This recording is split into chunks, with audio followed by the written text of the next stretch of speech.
தொடர் கனமழையால் குரோம்பேட்டை அரசு பொது மருத்துவமனை மற்றும் நெஞ்சக் மருத்துவமனையில் புகுந்த மழைநீரால் நோயாளிகள் கடும் அவதியடைந்து வருகின்றனர். கூடுதல் விவரங்களை செய்தியாளர் டேனியல் வழங்க கேட்கலாம். டேனியல், மருத்துவமனைக்குள் தண்ணீர் புகுந்ததாக சொல்லப்படுகிறது. நோயாளிகள் எல்லாம் பாதுகாப்பாக அப்புறப்படுத்தி வருகின்றனரா? விவரங்கள் என்ன?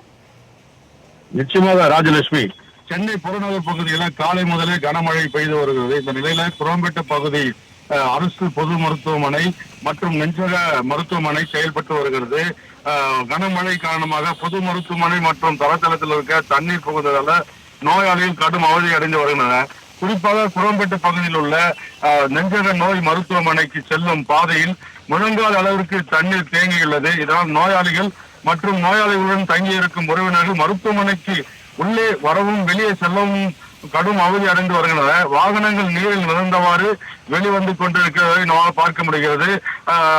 குரோம்பேட்டை அரசு பொது மருத்துவமனை கீழ்த்தளத்திற்குள் தண்ணீர் புகுந்ததால் நோயாளிகள் முதல் தளத்திற்கு மாற்றப்பட்டுள்ளனர்.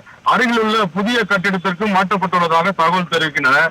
தரைத்தளத்தில் இயங்கி வரும் இசிஜி மற்றும் ஓபி புறநோயாளிகளை பதிவு செய்யப்படும் இடமும் தற்பொழுது மழை நீரால தேங்கி இருப்பதை நம்மால் பார்க்க முடிகிறது.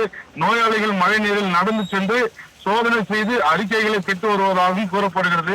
மேலும் முதல் தளத்தில் சிகிச்சை நடைபெற்று வருவதாக மருத்துவமனை சார்பாக தெரிவிக்கின்றனர். அது மட்டுமின்றி ஜிஎஸ்டி சாலை தண்ணீர் பெருக்கெடுத்து ஓடுவதை நம்மால் பார்க்க முடிகிறது.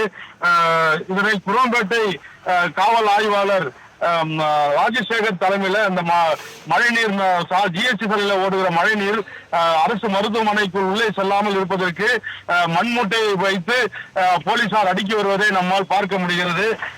இந்த தற்போது அந்த ஜிஎஸ்டி சாலை முழுவதுமே மழை நீரானது தேங்கி இருப்பதையும் அதே அரசு மருத்துவமனைக்குள்ளே நோயாளிகளும் மற்றும் மருத்துவர்கள் இருக்கும் தங்கும் அறையிலும் தற்பொழுது மழை நீரானது முழங்கால் அளவு கால் அளவு இருப்பதை நம்மால் பார்க்க முடிகிறது. இதில் நோயாளிகளும் மற்றும் உறவினர்களும் நடந்து செல்வதை நம்மால் பார்க்க முடிகிறது ராஜலட்சுமி. அது மட்டுமல்லாமல் இந்த நெஞ்சக நோய் மருத்துவமனை பகுதி முழுவதும் இப்போ தற்பொழுது வெள்ளக்காடாய் இருப்பதை நம்மால் கண்கூடாக பார்க்க முடிகிறது.